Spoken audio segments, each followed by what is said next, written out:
welcome to the second section of this video for the solution. So here we've got unknowns on both sides, okay? So again, we've got to get all the x's on one side and all the numbers on the other side. So I think we are going to let's take away 4x from this side and take away 4x from this side, and that leaves us with 4x plus 5 equals minus 11. Okay, so now we've got 4x plus 5, so we want to get rid of that plus 5.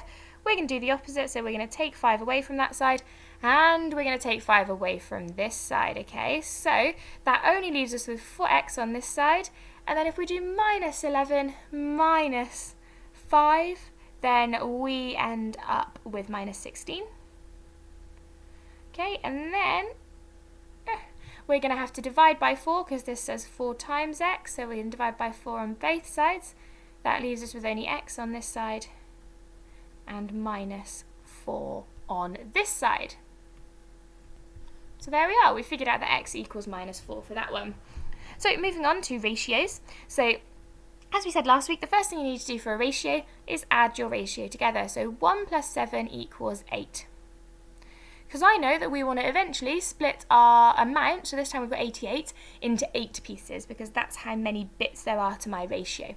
So the first thing I'm going to do is 88, because that's the amount I've got, and I'm going to divide it into those 8 bits that I've got. And 88 divided by 8 equals 11. So now I know that 1 bit is worth 11, so now I know that my 1 in my ratio is 11.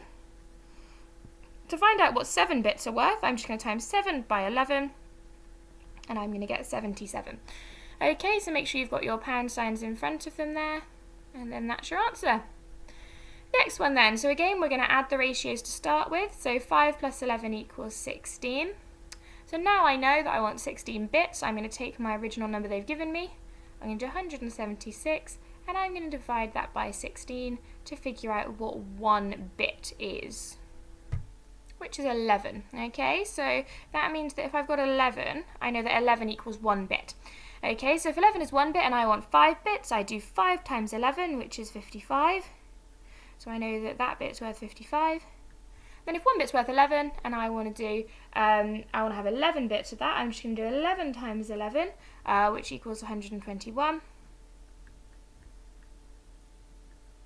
And there we go, that's our answer. So to check if that's correct, we can just add those two numbers up and make sure they equal that one. So 55 plus 121 does indeed equal 176. So we know that we are correct there.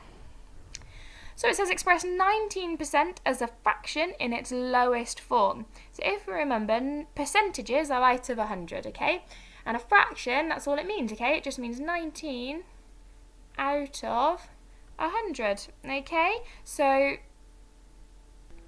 that is indeed the answer, because obviously 19, well, yeah, it's a prime number, so obviously you can't go any lower than that, so 19 out of 100 is your final one. So we've got 1/5 now, and it wants us to express it as a percentage, and as I just said, percentages come out of 100, so we need to make the bottom of this fraction 100. So what do I times 5 by to get 100? I'm going to times it by 20. Okay, so if I times 5 by 20, I'm going to have 100 on the bottom. Now with fractions, I've got to do the same to the top as the bottom, so I'm going to times 1 by 20 as well, and then I've got 20. So I know that 20 over 100 is the same as 1 over 5, and therefore it's just 20%, because once my number on the bottom is 100, I know that that's a percent. Next one says, find the gradient of the line. Now, as I said, we'll be taught this in kind of a later unit, but the gradient of a line is always whatever is behind the x. So in this case, it's minus 4, and in this case, it's 3. Okay, so hopefully you did well on those ones. Sorry about the random lines and the lack of charger for a little bit, but I hope you all have a lovely Easter.